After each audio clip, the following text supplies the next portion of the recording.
नमो अरिहन्ताणं नमो सिद्धाणं नमो आयर्याणं नमो वज्रायाणं नमो लोये सौवसाहुणं मोक्षमार्गस्य नेतारं भेत्तारं कर्मभूभृतां ज्ञातारं विश्वतत्त्वानां वंदे तद्गुणलब्धये।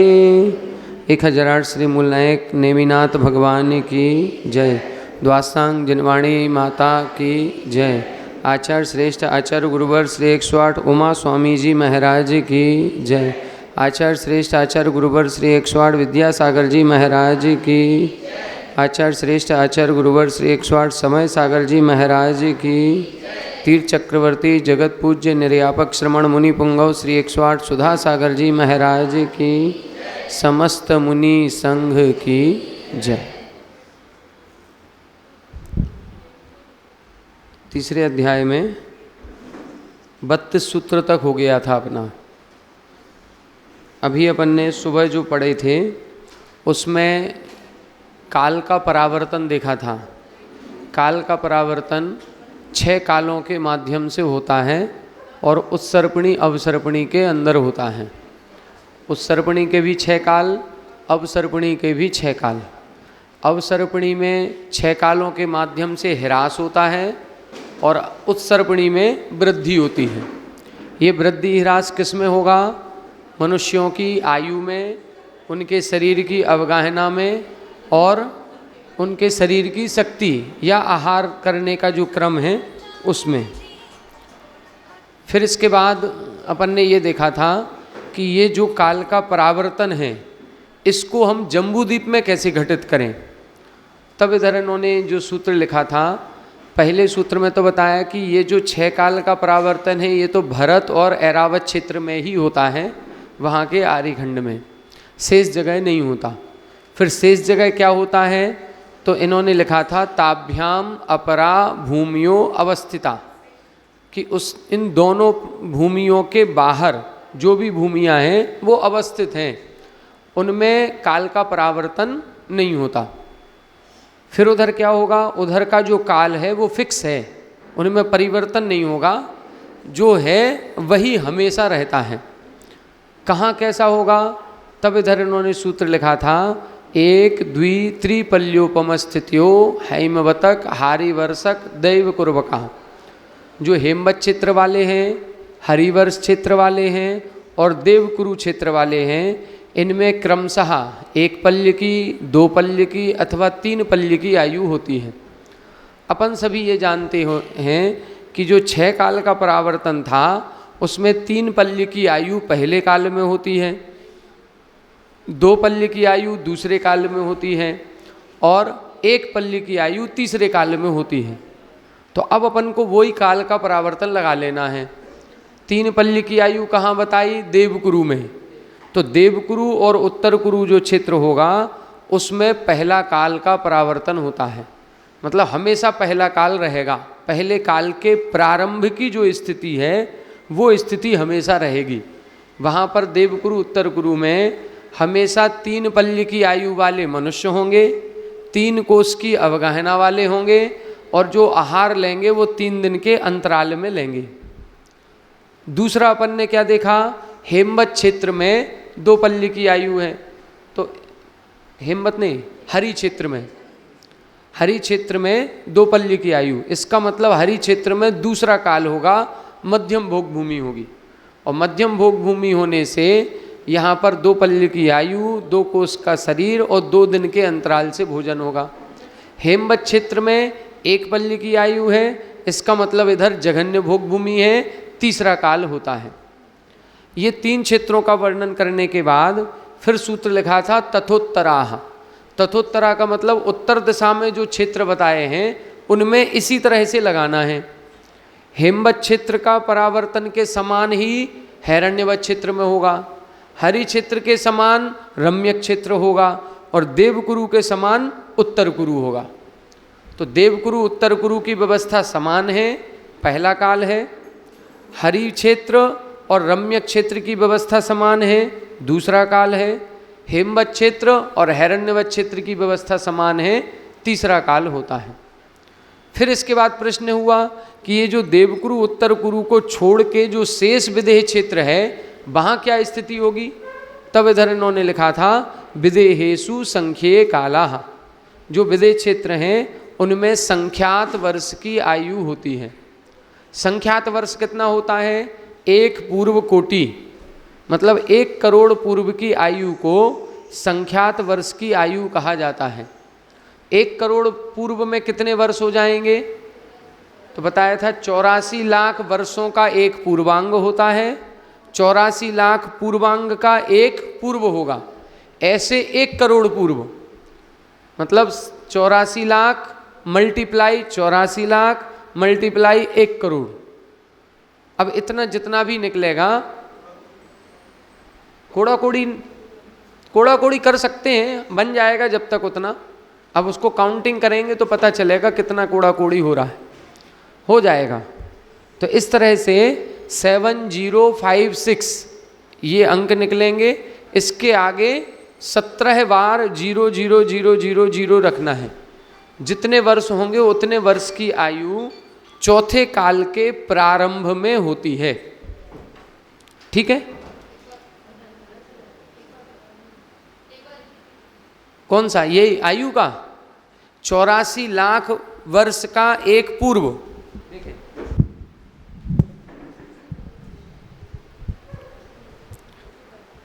84 lakh 3 4 5 multiply 84 lakh, ये क्या होगा? ये एक पूर्वांग है। 84 लाख वर्षों का एक पूर्वांग और फिर 84 लाख पूर्वांग का एक पूर्व, तो 84 लाख गुणे 84 लाख, ये क्या होगा? ये एक पूर्व हो गया। कितना निकलेगा? 7056। फिर 10 बिंदी आएंगी इसमें, इस तरह से। ये क्या है? ये एक पूर्व हुआ। आयु कितनी है? 1 करोड़ पूर्व। अब इसमें 1 करोड़ से और मल्टीप्लाई करें। अब इसमें 1 करोड़ से मल्टीप्लाई करें। अब जितना बनेगा उतना, तो कितना होगा? 7056 मल्टीप्लाई 10⁻17 ये आएगा। मतलब 17 जीरो रख दें। अब उसको गिनते रहो आप, कहाँ तक गिनेंगे? ये कहलाएगा एक पूर्व कोटि। इतनी आयु चौथे काल के प्रारंभ में होती है। फिर धीरे धीरे घटते घटते कितनी बचती है चौथे काल के अंत तक? 120 वर्ष की। महावीर भगवान की तो 72 ही वर्ष थी, 120 भी नहीं थी, उससे भी कम हो गई। मैक्सिमम 120 वर्ष तक संभवतः हो सकती है। तो ये चौथे काल की। विदेह क्षेत्र में कितनी होगी? विदेह क्षेत्र में 120 होगी कि 1 करोड़ पूर्व? 1 करोड़ पूर्व की, चौथे काल के प्रारंभ की स्थिति रहेगी। तो विदेह क्षेत्र जितना भी क्षेत्र बना है उसमें जो भी मनुष्य उत्पन्न होंगे वो सारे 1 करोड़ पूर्व की आयु वाले होते हैं। नहीं, कम बेसी नहीं होगा, उधर कम का प्रश्न ही नहीं उठता। थोड़ा बहुत अंतर होगा भाई, 1 करोड़ पूर्व पूरा नहीं हुआ, किसी का 84 लाख पूर्व होगा, किसी का 90 लाख पूर्व होगा, किसी का 95 लाख, थोड़ा बहुत हो सकता है।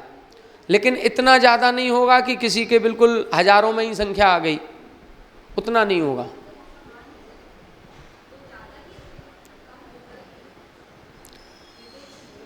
विदेह क्षेत्र में थोड़ा बहुत कम हो सकता है। थोड़ा बहुत तो जैसे शरीर की अवगाहना है, अभी अपन लोगों की एवरेज लगाई जाती है। एवरेज लगाई जाएगी तो अपन लोगों की लगभग 1 धनुष की अवगाहना होनी चाहिए, लगभग 6 फीट की। अब कोई 5 फीट है, कोई 5 फीट 2 इंच है, कोई 8 इंच है, थोड़ा बहुत चलेगा। इसी तरह से आयु पंचम काल में 120 वर्ष है। अब कितना हो रही है? किसी की 80 है, किसी की 60 है, किसी की 70 है, मैक्सिमम 120। इसी तरह से यहाँ पर भी मैक्सिमम 1 पूर्व कोटि की होगी। किसी की 1 करोड़ कम भी चलेगी तो हो जाएगा। 1 करोड़ है, किसी की 99 लाख पूर्व हो गई, किसी की 90 लाख पूर्व होगी, तो इतना फ्लक्चुएट होने में कोई दिक्कत नहीं। यहाँ तक अपन ने पूरा देख लिया था। अब आज अपन को देखना है आगे का सूत्र। इसमें अब ढाई द्वीप की संरचना बताएंगे। अभी अपन ने जम्बू द्वीप की संरचना देखी।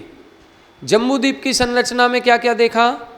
6 पर्वत देखे, 7 क्षेत्र बने, 6 तालाब निकले, 14 नदियाँ निकली, 1 मेरू पर्वत देखा।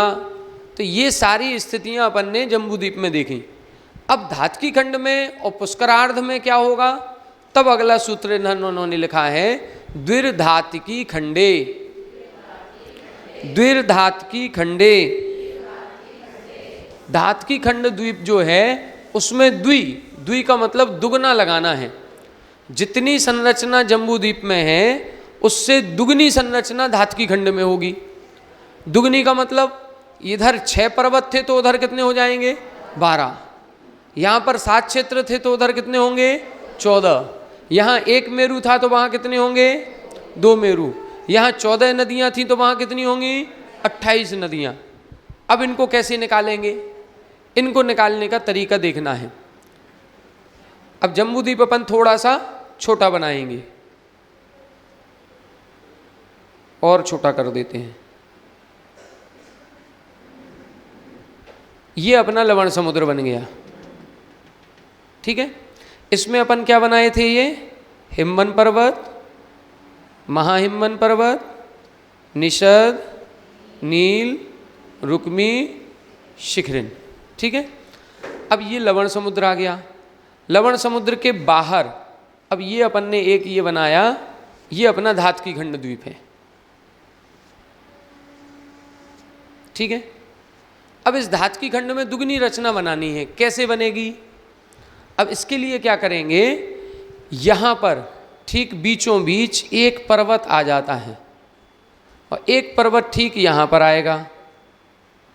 इस पर्वत का नाम है इक्ष्वाकार पर्वत। कौन सा पर्वत है? इक्ष्वाकार। इक्षु, इक्षु होता है गन्ना। गन्ना बिल्कुल ठीक सीधा खड़ा होता है डंडे के समान। इसी तरह से ये पर्वत बिल्कुल ठीक सीधा है, इक्ष्वाकार। इन 2 पर्वतों के आने से धातकी खंड द्वीप के 2 भाग हो गए। एक भाग इस पर्वत से लेके इस पर्वत तक, ये हो गया पूर्व धातकी खंड। पूर्व दिशा में है तो पूर्व धातकी खंड, और इस तरफ है तो ये पश्चिम धातकी खंड। तो 2 धातकी खंड हो गए। अब 2 धातकी खंड होने से हर धातकी खंड में वही 6 पर्वत आएंगे, 7 क्षेत्र बनेंगे, 1 मेरू होगा, वही सारी संरचना बनेगी। अब कैसे बनेगी? तो यहाँ पर अपन क्या करेंगे? इस तरह से ये बन गया हिमवन पर्वत, ये महाहिमवन पर्वत, ये निषद पर्वत, ये नील पर्वत, ये रुक्मी पर्वत और ये शिखरी पर्वत। इसी तरह से इधर ये हिमवन, महाहिमवन, निषद, नील, रुक्मी, शिखरिन, 12 पर्वत हो गए। 6 इस तरफ, 6 इस तरफ। अब जैसे ये बने तो ये कहलाएगा इधर भरत क्षेत्र, फिर हेमवत, फिर हरि, फिर ये कहलाएगा विदेह, फिर ये रम्यक, फिर हैरण्यवत और ये ऐरावत। इसी तरह से इस तरफ ये भरत, ये हेमवत, ये हरि, ये विदेह, ये रम्यक और ये हैरण्यवत और ऐरावत। ये 7 7 14 क्षेत्र हो गए। अब क्या होगा? सेम संरचना बनेगी। यहाँ 1 मेरू था। कौन सा मेरू? सुमेरु पर्वत। तो 2 मेरू इधर बनेंगे, 1 मेरू इधर के विदेह क्षेत्र के बीच में, 1 मेरू यहाँ के विदेह क्षेत्र के बीच में। कितने मेरू हो गए? 3। जो अपन लोग 5 मेरू की चर्चा करते हैं, 5 में से पहला मेरू जम्बू द्वीप में है, दूसरा मेरू इधर पूर्व धातकी खंड में, तीसरा मेरू पश्चिम धातकी खंड में, चौथा और 5वां वो बाद में बनाएंगे, पुष्करार्ध में बनेगा। ये क्लियर हुआ? इसमें भी वही नदियाँ निकलती हैं, इसमें भी विजयार्ध पर्वत आएंगे, इसमें भी सब कुछ होगा, यहाँ पर ये जो हिमवन पर्वत बना, यहाँ पर ये तालाब बनेगा, ये इनके तालाब बनेंगे, इन तालाबों से नदियाँ निकलेंगी।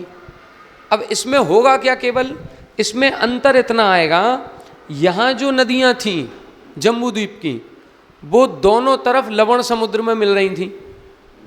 इधर भी लवण समुद्र था, इधर भी लवण समुद्र था।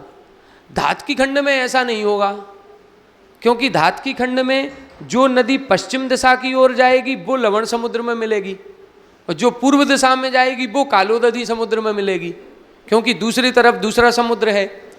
तो इधर तो एक ही समुद्र था, अब इसके चारों ओर तो एक और समुद्र है यहाँ।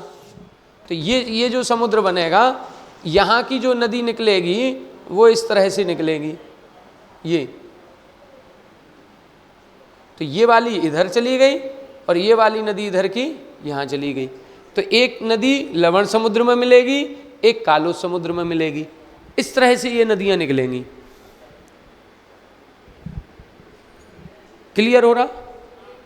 अब इसको किताब में कहीं चित्र बना हो ढाई द्वीप का, उसको देखना और देख करके बनाने का प्रयास करो।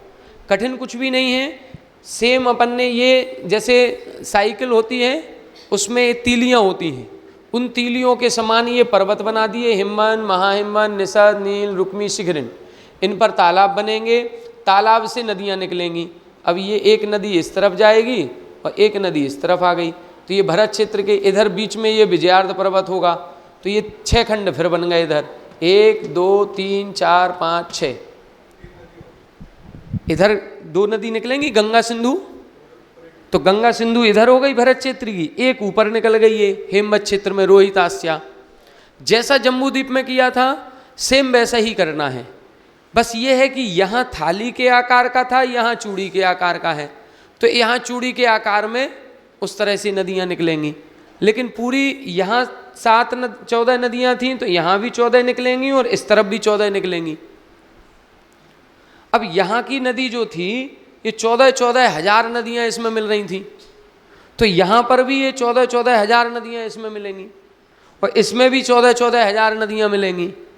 दोनों भरत क्षेत्र में इसी तरह से होगा। तो ये इस तरह की ये ढाई द्वीप की संरचना पूरी बन जाएगी। अब जब आप ढाई द्वीप की संरचना में ये धातकी खंड ऐसा देखेंगे तो आपको अपन को ये पता चलेगा कि जो हम एक विदेह क्षेत्र कह रहे थे वो एक नहीं है। विदेह क्षेत्र कितने हैं? 5। 2 इधर बन गए। अभी अपन इसके बाद एक और बनाएंगे। देखो ये मिटा दे रहे हैं।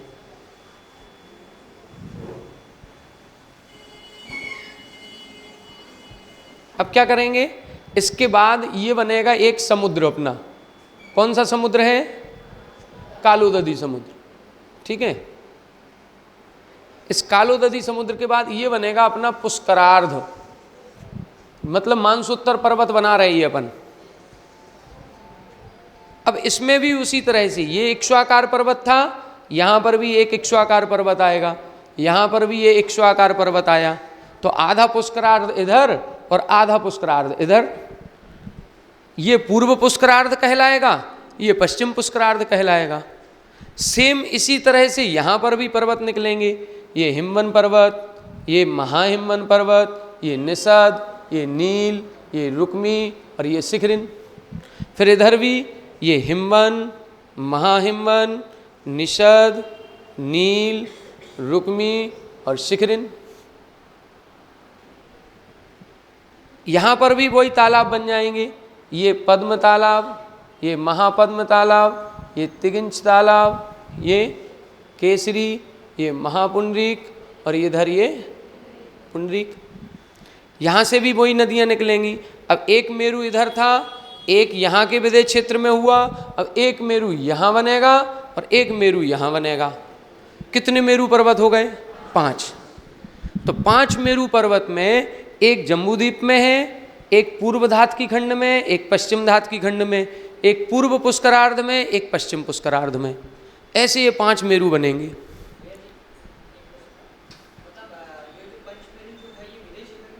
केवल विदेह क्षेत्र में, भरत क्षेत्र आदि में नहीं है, विदेह क्षेत्र में ही है। 5 मेरू पर्वत विदेह क्षेत्र में होंगे। अब यहाँ पर भी देखो, जैसे यहाँ अपन ने ये गजदंत पर्वत निकाले थे, 4 गजदंत पर्वत, तो क्या बन गया था? देवकुरु उत्तर कुरु बने थे। यहाँ के मेरु में भी बनेंगे, एक गजदंत इधर, एक गजदंत इधर, एक इधर, एक इधर, तो देवकुरु एक उत्तर कुरु। यहाँ पर भी गजदंत पर्वत, एक इधर, एक इधर, एक यहाँ, एक यहाँ, 4 इधर, 4 इधर भी बनेंगे, 4 इधर भी बन जाएंगे। तो गजदंत पर्वत कितने हो गए?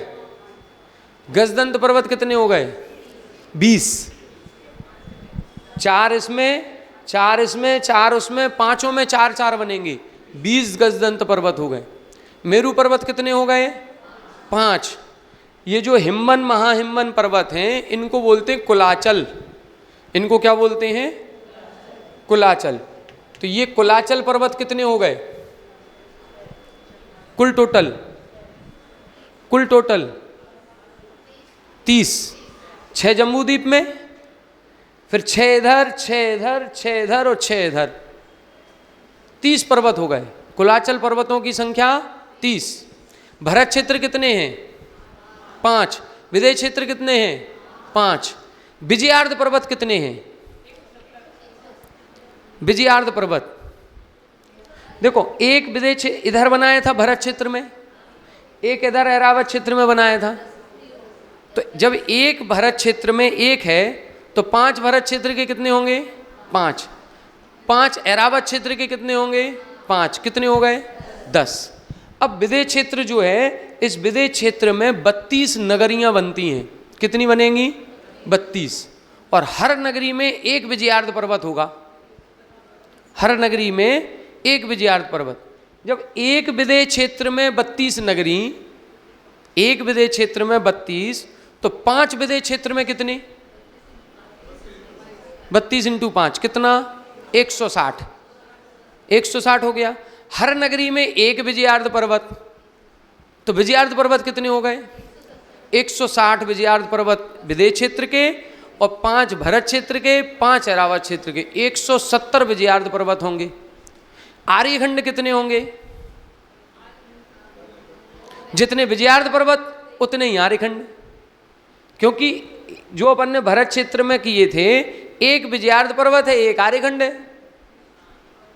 एक विजयार्ध पर्वत के साथ एक आर्यखंड। विजयार्ध पर्वत 170, तो आर्यखंड भी 170। मिलिच खंड कितने हो जाएंगे? मिलिच खंड एक नगरी में एक आर्यखंड के सापेक्ष 5 मिलिच खंड होते हैं। 5 होते ना, एक आर्यखंड होता, 5 मिलिच खंड होते हैं। अब 170 आर्यखंड है, तो मिलिच खंड कितने होंगे? 170 × 5 कितना? 850। 850 मिलिच खंड होंगे। ये पूरा अपन को देखना पड़ेगा। क्लियर हुआ ये सब? इसमें कुछ पूछना हो तो पूछें। ये बनाना पड़ेगा, थोड़ा सा एकदम सघन हो जाएगा कि कैसे नदियां निकलेंगी, कैसे क्या होगा। इस तरह से इधर एक नदी निकलेगी, इधर नदी निकलेगी, इधर निकलेगी, इधर निकलेगी, ऐसे अपन बनाएंगे तो ये बन जाएगा। तो ये घना हो जाएगा। फिर आपको बहुत गौर से देखना पड़ेगा कौन सी लाइन कहाँ जा रही है। 2.5 द्वीप में थोड़ा सा कॉपी पर बनाएंगे, अच्छा थोड़ा स्पेस ज़्यादा लेकर के, तो सही बनेगा। चौथे काल का विजयार्ध पर्वत में भी जैसा मिलिच खंड वैसे ही विजयार्ध पर्वत। क्लियर हुआ? अब अपन समझेंगे विदेह क्षेत्र में 32 नगरियां कैसे बनती हैं। 32 नगरी जो बनती हैं वो कैसे बनेंगी। ये 2.5 द्वीप समझ में आ गया। अपन ने सूत्र देखा द्विर्धातकी खंडे। द्विर्धातकी खंडे का मतलब है जो धातकी खंड द्वीप है, इस धातकी खंड द्वीप में सारी संरचनाएं दुगनी दुगनी होती हैं।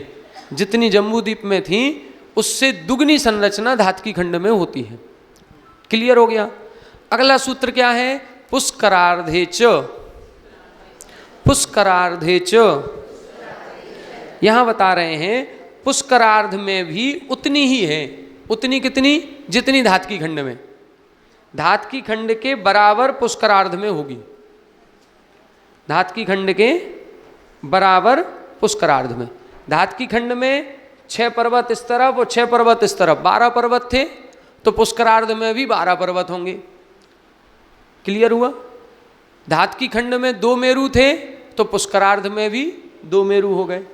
धातकी खंड में 14 क्षेत्र थे, तो 14 क्षेत्र पुष्करार्ध में भी हो जाएंगे, 7 इस तरफ 7 इस तरफ।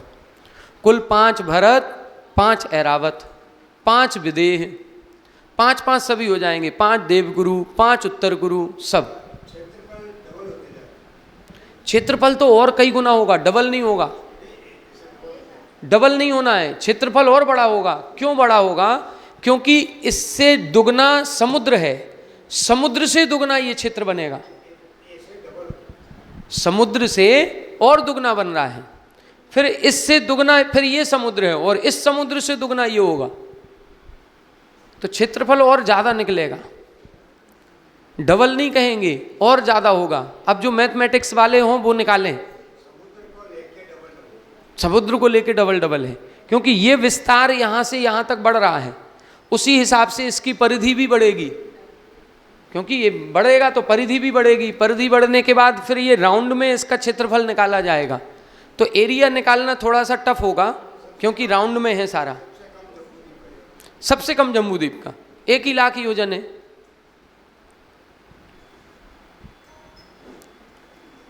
ठीक है, इसको मिटा दें। अब देखें अपन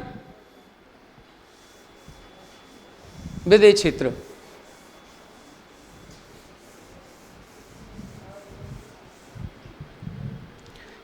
केवल विदेह क्षेत्र बनाएंगे, ये एक लाइन और ये एक लाइन। ये कौन सा?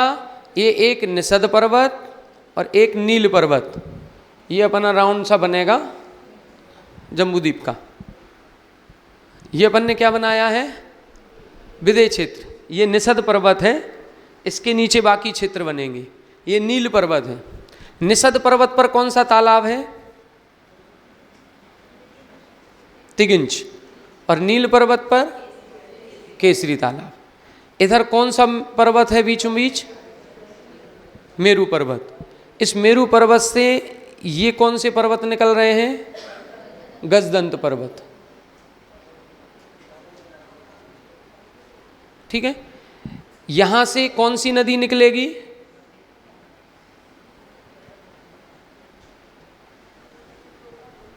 सीतोदा।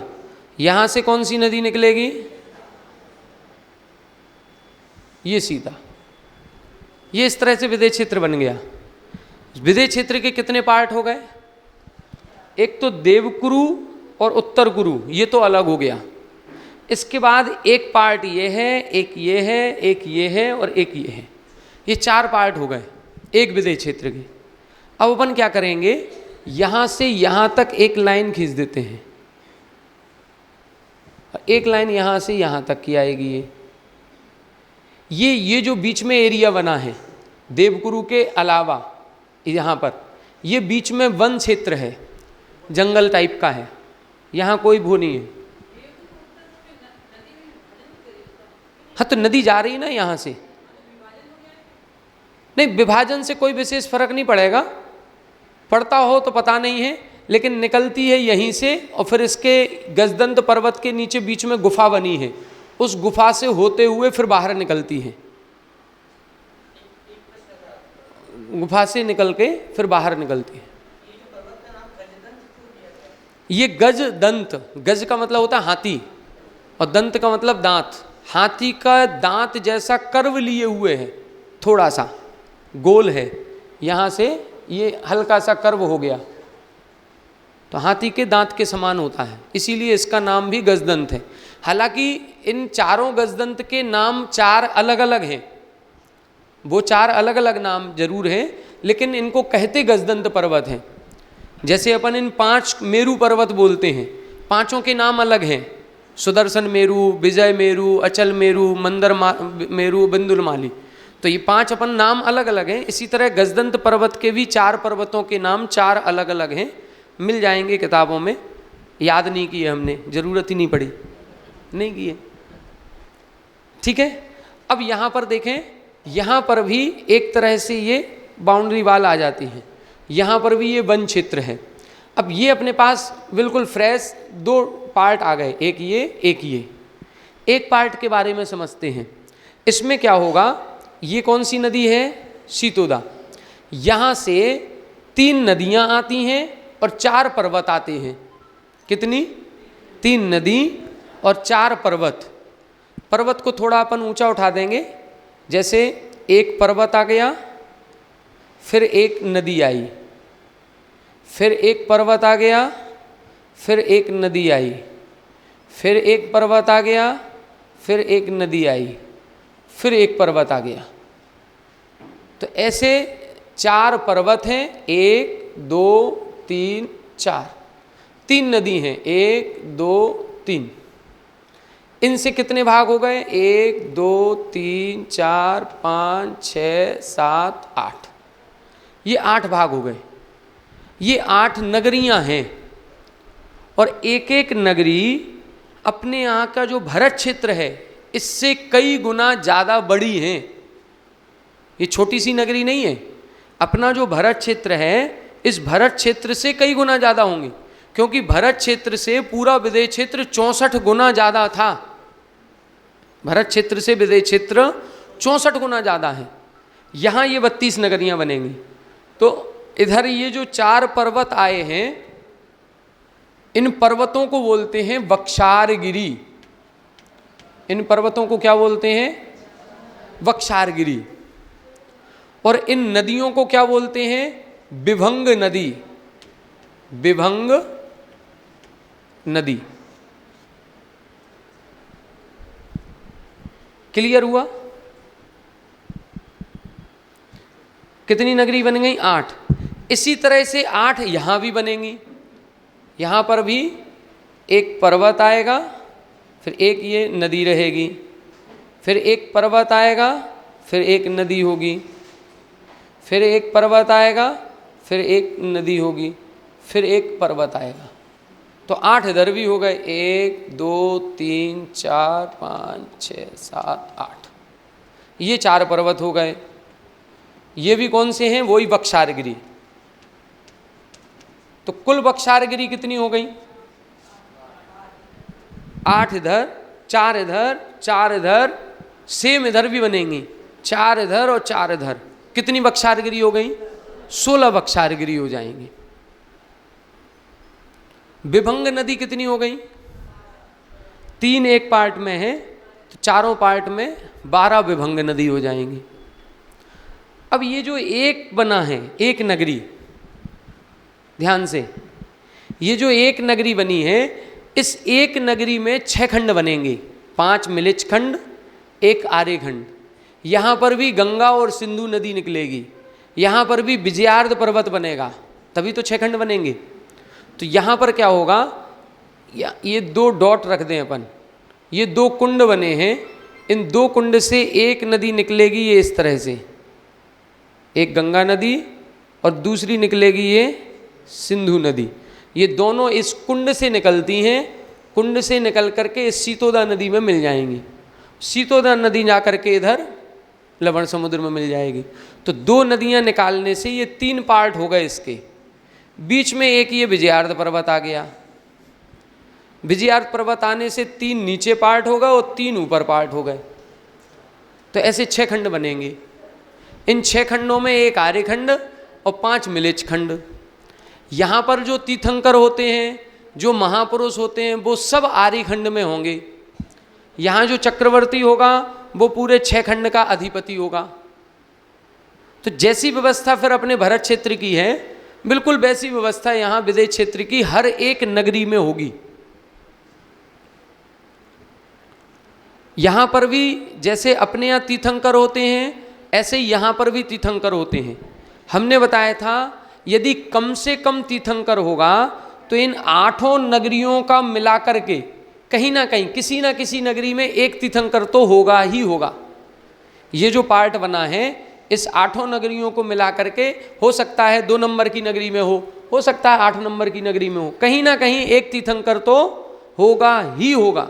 तो एक तीर्थंकर इधर, एक इधर, एक उधर और एक उधर। विदेह क्षेत्र में कम से कम 4 तीर्थंकर तो होंगे ही होंगे। जब एक विदेह क्षेत्र में 4 होंगे तो विदेह क्षेत्र कितने हैं? 5। तो 5 विदेह क्षेत्र के कितने होंगे? 20। इन्हीं को बोलते हैं विद्यमान 20 तीर्थंकर। जो अपन लोग पूजा करते हैं विद्यमान 20 तीर्थंकर की, वो 20 तीर्थंकर कहाँ हैं? एक सीमंधर, युगमंधर, बाहु, सुबाहु, ये 4 इधर हो गए। इसके बाद 4 मिलेंगे पूर्व धात की खंड में, 4 होंगे पश्चिम धात की खंड में, 4 होंगे पूर्व पुष्करार्ध में और 4 होंगे पश्चिम पुष्करार्ध में। ऐसे 20 तीर्थंकर होंगे। अधिक से अधिक होंगे तो कितने होंगे? हर नगरी में एक एक हो सकता है। हर नगरी में, इसमें भी तीर्थंकर हैं, इसमें भी तीर्थंकर, इसमें भी तीर्थंकर, इसमें भी, सभी नगरियों में तीर्थंकर होंगे। तो 32 तीर्थंकर एक विदेह क्षेत्र में, फिर 5 विदेह क्षेत्र में होंगे तो 160 हो गए। और उसी समय भरत और ऐरावत क्षेत्र में यदि चौथा काल है और यहाँ भी तीर्थंकर हैं तो फिर कितने? 170 तीर्थंकर एक साथ हो सकते हैं। तो 170 कहाँ होंगे? 5 भरत क्षेत्र में, 5 ऐरावत क्षेत्र में और 5 विदेह क्षेत्र के मिला करके 170 हो जाते हैं। बहुत बड़ी बड़ी नगरियां हैं। यदि कोई रिद्धियां हों तो जाने में कोई आपत्ति नहीं है। सामान्य से नहीं जाएंगे क्योंकि ये नदियां हैं, पहाड़ हैं, कैसे पार करके जाओ? ये छोटे पहाड़ नहीं है। जैसे अपन लोग हैं भरत क्षेत्र में रहते हैं, भरत क्षेत्र से मिलिच खंड में जाना मुश्किल है, बहुत मुश्किल है। इतना छोटा स्पेस नहीं है। अपने भरत क्षेत्र से तो विदेह क्षेत्र और बड़ा हो गया। फिर भी वहाँ पर कोई रिद्धिधारी मुनिराज हों, जैसे अपने यहाँ ये कहा जाता है, एक किंवदंती है कि कुंद आचार्य यहाँ से विदेह क्षेत्र गए थे। अब कोई रिद्धि विशेष के कारण से 4 रिद्धिधारी मुनिराज होते हैं, कोई रिद्धि विशेष के द्वारा यहाँ से विदेह क्षेत्र चले जाएं कोई आपत्ति नहीं। विदेह क्षेत्र में एक नगरी से दूसरी नगरी चले जाएं कोई आपत्ति नहीं। लेकिन सामान्य से अपन सोचो बाइक से यहाँ से वहाँ अपनी कार उठाई, कार ड्राइव करके चले जाओ तो संभव नहीं है। नहीं, हेलीकॉप्टर यदि इतना फ्यूल ले सके, हजारों किलोमीटर का होगा, ये डिस्टेंस कम नहीं है क्या? वो उड़ के आ रही है ना, आ रही हैं, कई आते हैं, लेकिन उनको टाइम कितना लगता है, बीच में कहाँ कहाँ कितनी बार रेस्ट करते होंगे। ऐसा रेस्ट कर करके चले जाओ, कोई दिक्कत थोड़ी है। कहीं ना कहीं देखो, कहीं ना कहीं रेस्ट करना होगा, कहीं पहाड़ की गुफाओं में करना होगा, कभी नदी के किनारे करना होगा, कहीं ना कहीं रेस्ट करते हुए चले जाओ, धीरे धीरे करते हुए। पहले के ज़माने में लोग जैसे बुंदेलखंड से शिखर जी आते थे तो आते थे बैलगाड़ियों पर। अब बैलगाड़ियों से शिखर जी की यात्रा महीने महीने भर की होती थी। 1 महीने पहले से निकले, 1 महीने बाद पहुंच रहे हैं। बीच में रास्ते में हल्ट करते थे, जंगलों में रुकते थे। ऐसे ही आई थी शिखर जी। तो वही तो कह, जा सकते हैं, जाने में कोई दिक्कत नहीं है। लेकिन अपन सोचें वन टाइम एक बार स्टार्ट किए और सीधा बिल्कुल वहीं लैंड करें तो थोड़ा दूर पड़ेगा, फिर दूर पड़ेगा। अपन लोग भी यहाँ से मान लो फ्लाइट से कहीं जाते हैं, कोई दूर की फ्लाइट है तो बीच में कहीं ना कहीं एक स्टॉप होता ही है। 8 घंटे बाद, 10 घंटे बाद, 12 घंटे बाद एक स्टॉप होगा। 4 घंटे बाद फिर दूसरी फ्लाइट पकड़ो, या 2-4 घंटे के रेस्ट के बाद फिर से फ्यूल भरेगी, फिर जाएगी। तो कहीं ना कहीं कुछ ना कुछ करना। रिद्धियों के साथ जा सकते, यदि 4 रिद्धिधारी हैं, 4 रिद्धिधारी मुनिराजों को कोई फ्यूल की जरूरत नहीं है, रेस्ट की जरूरत नहीं है, उनको थकना नहीं है। कोई इंजन थोड़ी है कि जो थक जाएगा, उसको भी कोई जरूरत। वो 4 रिद्धि के साथ उड़ करके जाएंगे तो जा सकते हैं। कौन? हाँ, जो भी, वो नहीं लौट के आएंगे, कहाँ तक जाएंगे? बिल्कुल। कई जो अपने आता है ये यूट्यूब चैनल पर देखो कि वो समुद्र अंटार्कटिका द्वीप के उधर गए, वो लौट के ही नहीं आए, इतना आगे बढ़कर चले गए, फिर बस यहीं से कह दिया को उधर का बहुत बड़ा द्वीप है, बस खत्म, बर्फ ही बर्फ है। कौन जा रहा उधर? ब्लैक होल टाइप के हैं। कई सारी चीज़ें ऐसी हैं कि जहाँ पर जाने के बाद वो लौट करके नहीं आए। अब वो कहाँ चले गए, कहाँ उनकी डेथ हो गई पता नहीं। तो होगा ना, दिन रात का भी भेद अलग अलग होगा। ठीक है, अपन अपना भारत तो घूम लो पहले, फिर विदेश क्षेत्र घूमने चलें। ये क्लियर हो गया। विदेश क्षेत्र के जो 32 नगरियां हैं वो इस तरह से बनेंगी। अब इसके बाद अपना एक पॉइंट रह जाता है कृत्रिम अकृत्रिम चैत्यालय का। अपने जो मध्य लोक है उस मध्य लोक में 458 अकृत्रिम चैत्यालय हैं। वो 458 अकृत्रिम चैत्यालय कहाँ हैं? अकृत्रिम चैत्यालय उनको कहते हैं जिनको किसी ने बनाया नहीं है। जैसे यहाँ का मंदिर अपन लोगों ने बनाया, हमने नहीं बनाया होगा, हमारे पूर्वजों ने बनाया होगा, लेकिन हमको पता है कि ये 50 साल पुराना है, ये 100 साल पुराना है, ये 1000 साल पुराना है। अकृत्रिम चैत्यालयों का कोई समय नहीं है, कब बनाया, किसने बनाया, कोई अता पता नहीं, अनादिकाल से हैं और अनंत काल तक रहेंगे। उनको बोलते अकृत्रिम चैत्यालय। ऐसे अकृत्रिम चैत्यालय मध्य लोक में कितने हैं? 458। उनको अपन को देखना है। स्थान अपन ने सारा देख लिया, केवल चार्ट बनाना है कि कहाँ कहाँ होते हैं। एक चीज़ और इसमें विशेष देख लें, ये जो मेरू पर्वत हो गया, मेरू पर्वत से ये 4 गजदंत पर्वत निकल गए। ये ऊपर का हिस्सा कौन सा बन गया? उत्तर कुरु, ठीक है। और नीचे का हिस्सा कौन सा हो गया? ये देवकुरु। अब इधर एक देवकुरु और उत्तर कुरु में एक स्पेशल रचना है। स्पेशल रचना क्या है? यहां पर एक वृक्ष बना हुआ है और एक वृक्ष यहां पर बना हुआ है, पेड़ लगा हुआ है। इस देवकुरु वाले को बोलते हैं सालमली वृक्ष, सालमली। और ऊपर जो है इसको बोलते हैं जम्बू वृक्ष। ये जो जम्बू वृक्ष है, इसी जम्बू वृक्ष के कारण ही इस द्वीप का नाम जम्बू द्वीप है। ये जो जम्बू वृक्ष है, इस जम्बू वृक्ष के कारण ही इस द्वीप का नाम जम्बू द्वीप है। इसी तरह धातकी खंड में जो मेरू पर्वत बनेंगे, वहाँ पर भी देवकुरु उत्तर कुरु बनेगा। वहाँ पर धातकी वृक्ष है, उस धातकी वृक्ष के कारण से उसका नाम धातकी खंड द्वीप है। इसी तरह से पुष्करार्ध जो है, वहाँ पुष्कर नाम का वृक्ष है, उस कारण से उसका नाम पुष्करवर द्वीप है। ये जो वृक्ष हैं, ये वृक्ष वनस्पति कायक के नहीं है कि जैसे अपने यहाँ के पेड़ पौधे होते हैं, ऐसा नहीं है। ये पृथ्वी कायक का है, पत्थर का बना हुआ है। और पत्थर का बन करके इसकी जो शाखाएं हैं वो 4 दिशाओं में 4 शाखाएं गई हैं। चारों दिशाओं में मोटी मोटी 4 शाखाएं गई हैं, फिर उनसे उपशाखाएं निकल गई, ब्रांचेज, और भी फिर पत्तियां वगैरह बनी हुई हैं सारी। तो जो दक्षिण दिशा की शाखा है, उस दक्षिण दिशा की शाखा पर एक एक अकृत्रिम चैत्यालय बना हुआ है। कौन से वृक्ष पर? जम्बू वृक्ष पर भी और सालमली वृक्ष पर भी। इन दोनों ही पेड़ों पर दक्षिण दिशा की जो शाखा होती है उस पर एक एक अकृत्रिम चैत्यालय है। अकृत्रिम चैत्यालय जितने भी होते हैं, उन सभी अकृत्रिम चैत्यालयों में जो मूर्तियां होती हैं वो पद्मासन में होती हैं, खड़गासन में नहीं होती, बैठी हुई रहेंगी। और 500 धनुष की अवगाहना वाली होती हैं।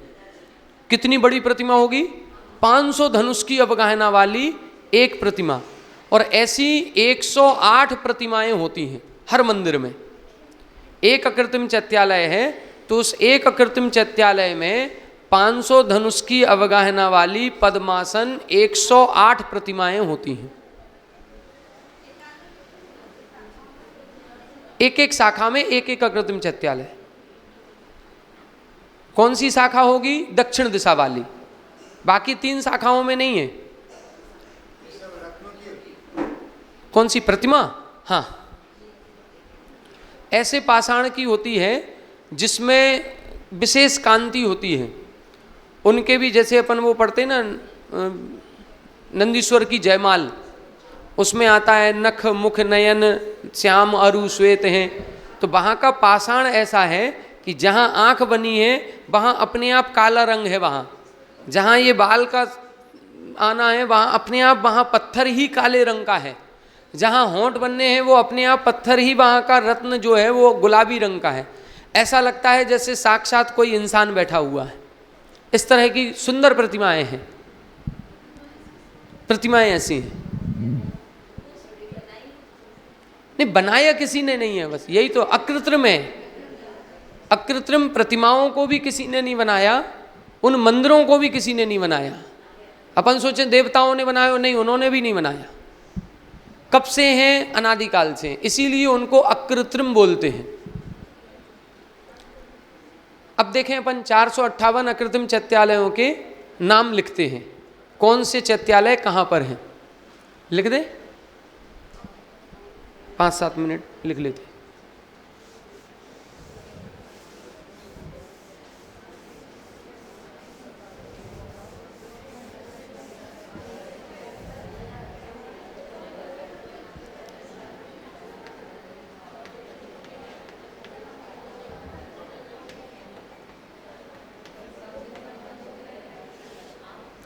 अकृत्रिम चैत्यालय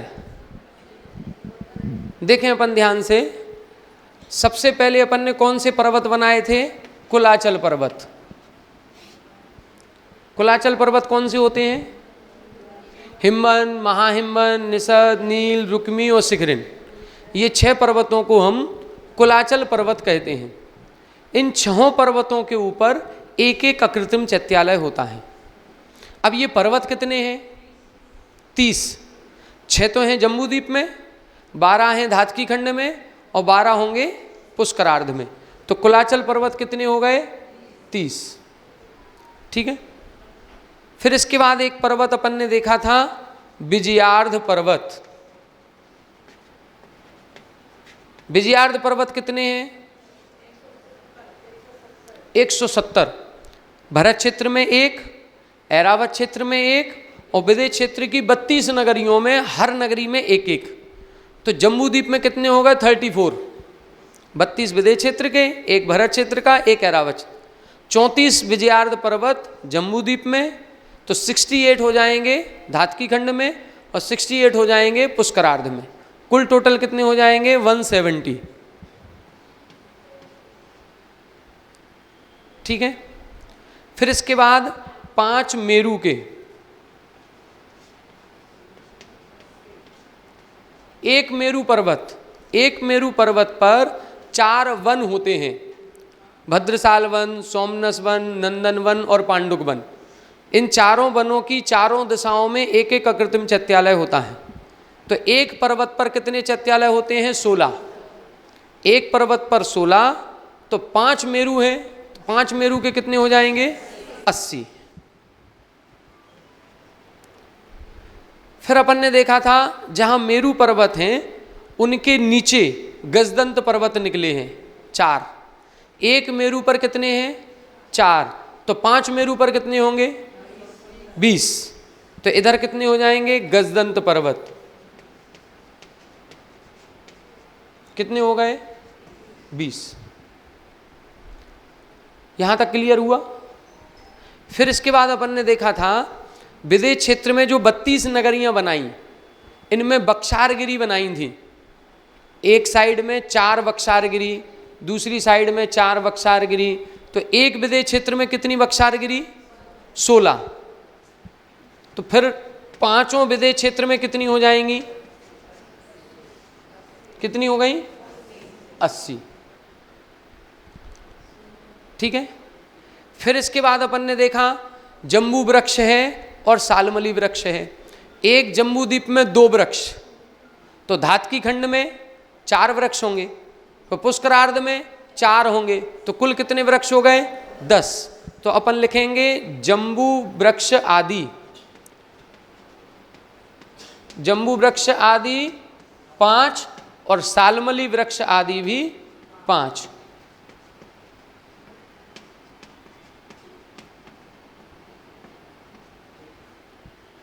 ठीक है।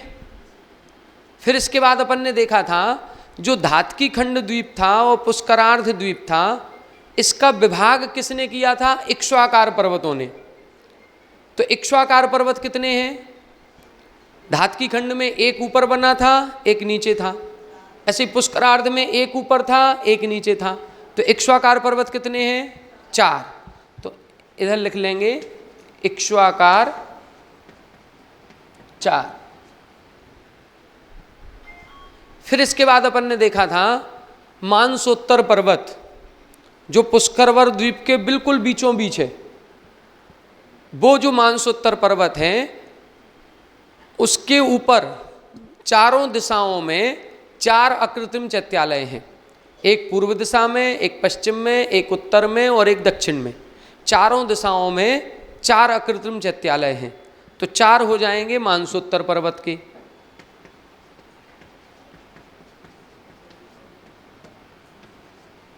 कितने हो गए ये? 30 और 170, 200 हो गए। 80 और 20, 100 ये हो गए। 300, फिर 80, 380, फिर 10 और 390 और फिर 8, 398। होते कितने हैं? 458। कितने हो गए अपने? 398। ये तो हो गए ढाई द्वीप के। ये किसके हो गए? ढाई द्वीप के। ढाई द्वीप के बाहर, ढाई द्वीप के बाहर, अब बाहर अपन जब जाएंगे तो तीसरे नंबर का द्वीप हुआ पुष्करवर द्वीप, फिर आएगा वारुणीवर द्वीप, घृतवर द्वीप, फिर आएगा 8वें नंबर पर नंदीश्वरवर द्वीप। तो 8वां जो नंदीश्वर द्वीप है, उस नंदीश्वर द्वीप में कितने जिनालय होते हैं? तो 52 जिनालय अपने हो जाएंगे नंदीश्वर द्वीप के।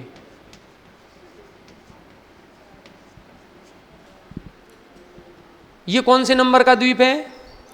8वें नंबर का। 8वें नंबर के बाद फिर 11वें नंबर का एक द्वीप आता है। 11वें नंबर का कुंडलवर, रुचिकवर 13वें नंबर का, कुंडलवर नंबर। तो कुंडलवर द्वीप जो है, उसके बीचों बीच एक पर्वत है, उसका नाम है कुंडलवर पर्वत। उस पर्वत की चारों दिशाओं पर 4 अकृत्रिम चैत्यालय। तो 4 हो जाएंगे कुंडलवर द्वीप संबंधी। और फिर 13वें नंबर का द्वीप है रुचिकवर। ये 13वें नंबर का, इसकी भी चारों दिशाओं में 4 अकृत्रिम चैत्यालय। तो ये और ऐड हो जाएंगे। तो कितने हो जाएंगे अब? 458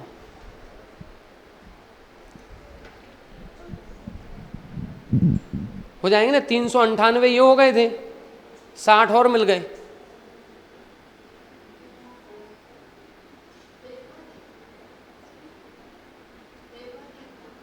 तेरहवें नंबर का रुचिकवर, रुचिकवर द्वीप है। उस द्वीप में बीचों बीच एक पर्वत है, रुचिकवर पर्वत। उस पर्वत पर 4 जिनालय हैं। तो ये 458 जिनालय अपने मध्यलोक के हैं। कुल टोटल तीनों लोकों में कितने होते हैं? तीनों लोकों में होते हैं 8,56,97,481। ये तीनों लोकों के हैं, जिसमें मध्य लोक में मात्र 458 है। मध्य लोक में मात्र 458, 8 करोड़ में से 458। सबसे ज्यादा कहाँ है? अधोलोक में। अधोलोक में है 7,72,00,000। ये जो काउंटिंग 8 करोड़ की है, इसमें 7,72,00,000 जिनालय तो अधोलोक में है।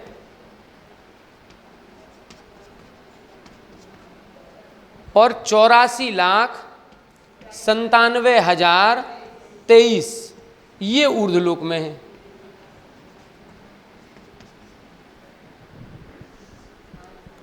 मध्यलोक में 458, ऊर्ध्वलोक में 84,97,023 और अधोलोक में 7,72,00,000। इनको जब जोड़ते हैं तो 8,56,97,481। क्या तीनों लोकों में इतने ही चैत्यालय हैं? क्या तीनों लोकों में इतने ही हैं नहीं, असंख्यातों हैं, असंख्यातों। उनको काउंट नहीं कर सकते। जिनको काउंट कर सकते थे उनको काउंट कर लिया। इसके बाद जैसे ये जो अधोलोक में लिखे हैं, ये अधोलोक में कहाँ हैं? नरकों में नहीं है। ये भवनवासी देवों के भवनों के हैं। ये भवनवासी देवों के भवनों के हैं। उनके भवनों की संख्या निश्चित है। एक भवन में एक होगा। तो 7,72,00,000 भवन हैं, तो 7,72,00,000 जिनालय हो गए। ये जो 84,97,000 हैं, ये वैमानिक देवों के हैं। जितने विमान, हर विमान में एक चैत्यालय, इतने ही विमान हैं, इतने ही चैत्यालय हो गए। लेकिन ज्योतिषी देवों की संख्या निश्चित नहीं है। जितने सूर्य, चंद्रमा, ये नक्षत्र, तारे हैं, ये सब विमान हैं और हर विमान में एक चैत्यालय है। हर विमान में एक चैत्यालय। इनकी काउंटिंग ही नहीं कर सकते। असंख्यातों सूर्य चंद्रमा हैं। इसी तरह से व्यंतर देव भी, उनके जो भवन हैं, उनकी संख्या भी असंख्यातों हैं। तो दो प्रकार के देवों को तो छोड़ दिया हमने, व्यंतरों को और ज्योतिषियों को। इनकी संख्या को काउंट नहीं किया। इनकी संख्या को छोड़ करके जिनको काउंट कर सकते थे उनको कर लिया। तो ये 8,56,00,000 आ गया।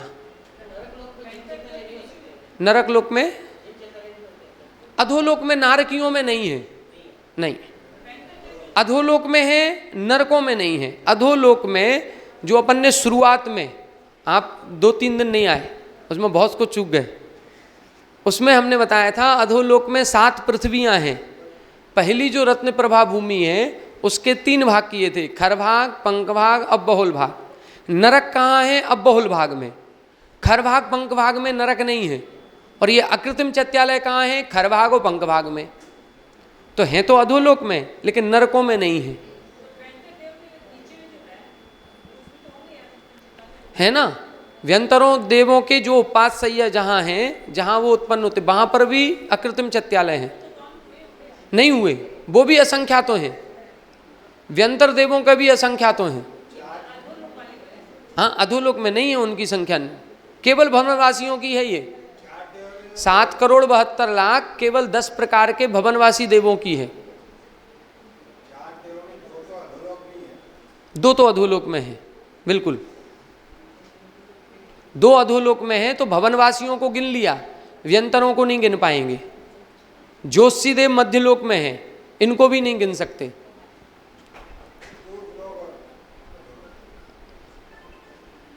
क्लियर हुआ इतना?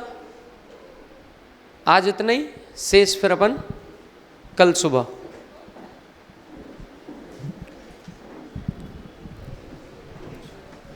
जा वाणी के ज्ञान से सूझे लोकालोक, सो वाणी मस्तक नमो सदा देते हूँ ढोक।